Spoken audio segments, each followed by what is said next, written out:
গল্প happy birthday. বাইরে তাপমাত্রা ৩৫ ডিগ্রি ছাড়িয়েছে।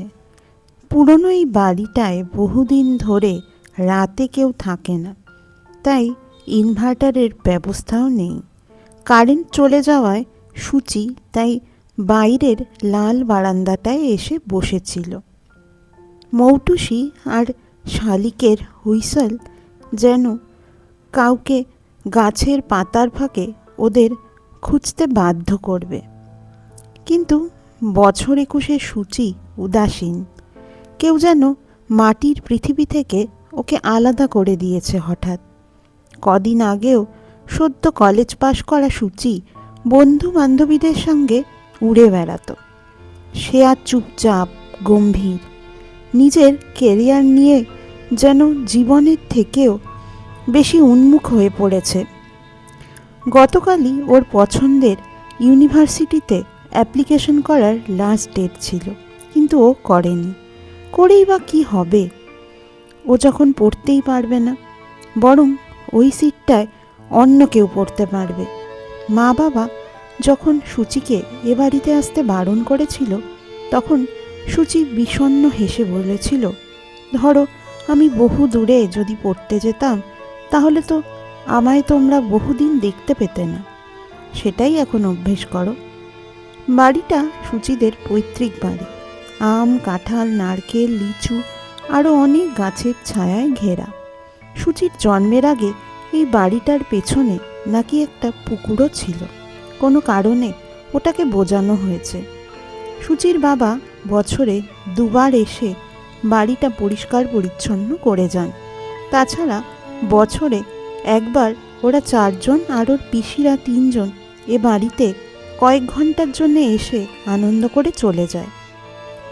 বাড়িতে আসতে বারণ করার পেছনে কারণ আছে। ওর কাকা এ বাড়িতে মারা যান কম বয়সে। তাকে সূচির মা একবার দেখতে পেয়েছিলেন। ভয় পেয়ে জ্বর এসে গিয়েছিল তার। তারপর থেকে এ বাড়ির পাট উঠিয়ে সবাই চলে যায় শহরে। মফস্বলের এই বাড়িটা তারপর থেকে এমনই পড়ে আছে। সূচি এখানে আসবে শুনে ওর বোন সুজাতা ওর পিছু নিচ্ছিল। পড়াশোনার কথা বলে ওকে নিরস্ত্র করেছে সূচি। ছোটবেলা থেকে শুরু করে গতকাল অবধি সব স্মৃতিগুলো মাথায় উল্টো পাল্টা জট পাকাচ্ছিল। হঠাৎ বড় আম গাছটার গোড়ায় কাকে যেন বসে থাকতে দেখল। ভালো করে চোখ ফেরাতে দেখল কেউ নেই। গতকাল রাতেও একবার মনে হয়েছিল কে যেন ওকে দরজার বাইরে থেকে ডাকছে। গত রাতের মতো এখনেরটাও মনের ভুল বলে ধরে নিল। ঠিক এই সময় ফোনটা বাজল। মা ফোন করেছে। খাওয়া দাওয়া হয়েছে কি না জিজ্ঞেস করার পরেই বাড়ি ফেরার জন্য বলতে লাগলো,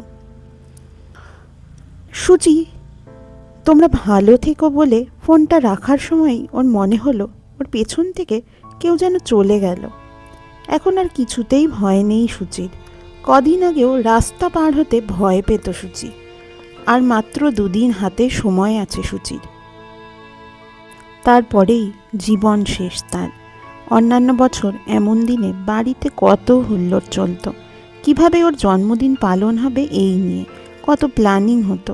এবারেও হতো, কিন্তু ওই তাতে জল ঢেলে এখানে চলে এসেছে। ওর মনের হদিশ কেউ পায়নি।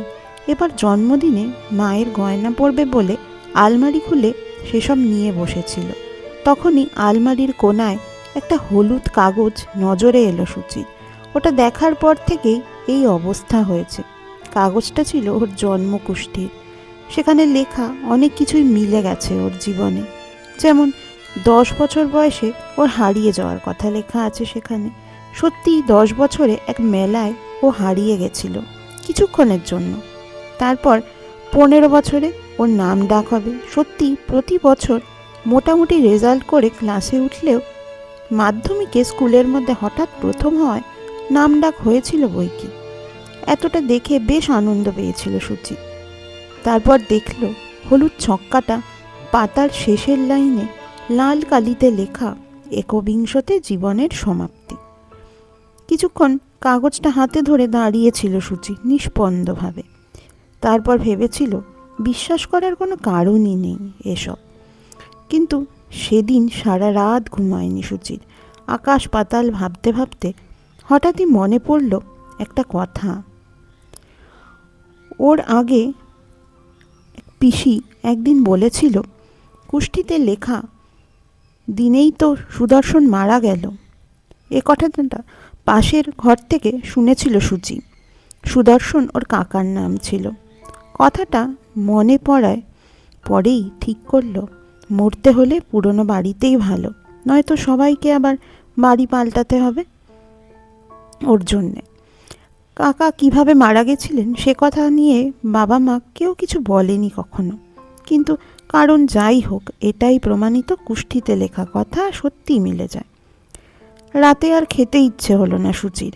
দুটো বিস্কুট আর জল খেয়ে ঘুমাতে গেল। অতিরিক্ত চিন্তায় ওর মনে হচ্ছিল, এই মুহূর্তে যদি সব শেষ হয়ে যেত তাহলে কেমন হতো। স্বপ্নে দেখল কে একটা আবছায়া মানুষ ওর ঘরের দরজা খুলে ভেতরে এলো। ঠিক তখনই ঘুমটা ভেঙে গেল। ঘড়িতে ভোর 5টা, আর আজকের দিনটা তারপরেই চিরতরে ঘুম। নাই বা হলো আজ ঘুম। হঠাৎ ইচ্ছে হলো পুরো বাড়িটাকে ভালো করে ঘুরে দেখার। সব ঘর ঘুরে দেখার পর সেই ঘরটার সামনে এলো সুচি, যেখানে ঢোকা বারণ সবার। এমনকি ওর বাবাও কালে ভদ্রে ঢুকেছেন ঘরটায়। ঘরটা তালা দেওয়া। একবার চাবি চেয়ে খুব বকা খেয়েছিল ওরা দুই বোন। এমনকি কাকার ছবি কখনো দেখেনি ওরা কেউ। সেখানেও বাবার বারণ ছিল। একটা ইট জোগাড় করে কয়েকবারের আঘাতে ভেঙে গেল তালাটা।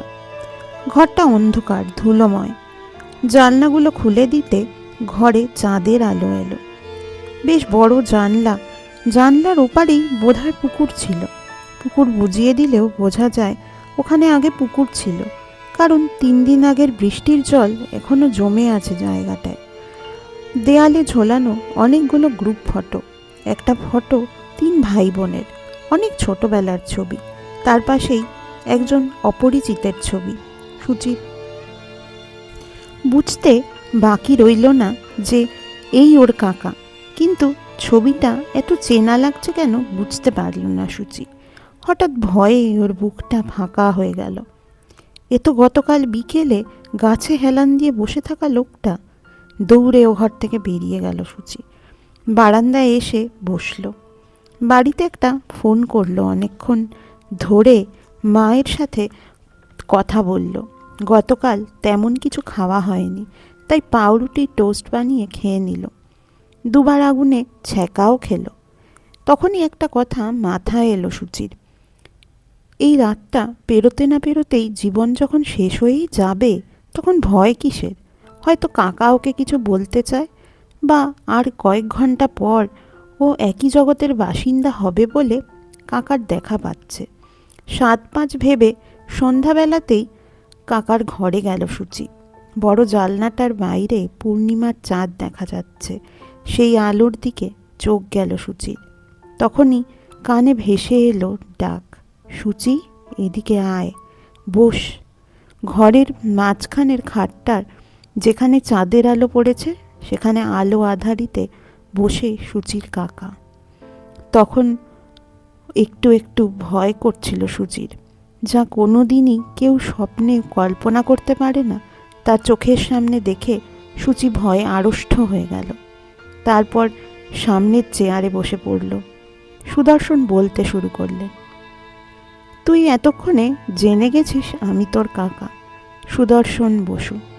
আজ থেকে 27 বছর আগে তোর মতোই মনের অবস্থা ছিল আমার।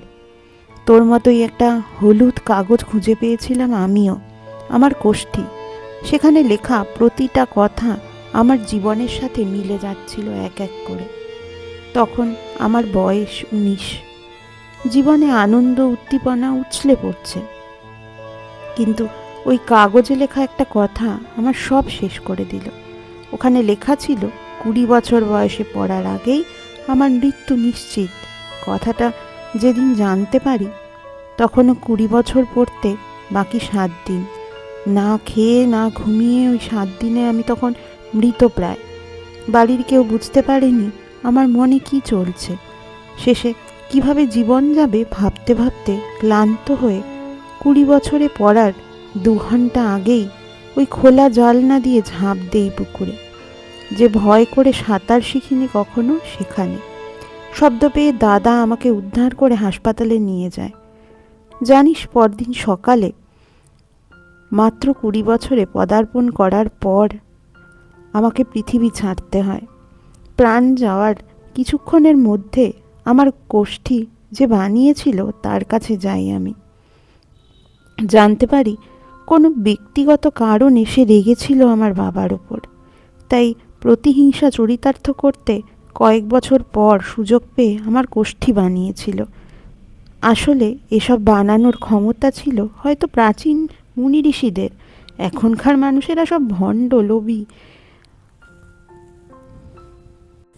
এদের চক্করে পড়ে তুই নিজেকে শেষ করে দিস না। আমি বলছি, সামনে তোর উজ্জ্বল ভবিষ্যৎ। 12টা বাজতে আর আধ ঘন্টা বাকি। এটুকু সময় ভালো চিন্তা করে অপেক্ষা কর। আমার এ জগতে থাকতে খুব কষ্ট হচ্ছে। এবার আসি, ভালো থাকিস। সমিত ফিরলে সুচি দেখলো খাট ফাঁকা, কেউ নেই সেখানে।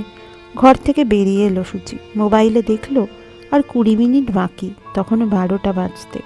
কাকার কথাগুলো এতক্ষণে মাথায় ঢুকেছে। তার মানে ও এখানে আসার পর থেকেই ওকে চোখে চোখে রাখছিল ওর কাকা। যে মুহূর্তে টেনশন কাটাতে নিজেকে মেরে ফেলার কথা ভেবেছে সুচি, সেই সময়েই কাকার দেখা পেয়েছে। ভণ্ড মানুষদের জন্য এভাবে কত জনের প্রাণ যায়। হঠাৎ একটা গাড়ির আওয়াজ হলো, তারপরেই বাড়ির দরজায় ধাক্কা। সিঁড়ি দিয়ে তরতর করে নেমে এলো সুচি। দরজা খুলতেই হ্যাপি বার্থডে বলে জড়িয়ে ধরল বোন। মা, বাবা, পিসিরাও সবাই এসেছে ওকে সারপ্রাইজ দিতে। গত বছর মোবাইলে সেভ করা রিংটোনটাও হ্যাপি বার্থডে বলে বেজে উঠল তখনই। 21 পেরিয়ে 22-এ পড়ল সুচি।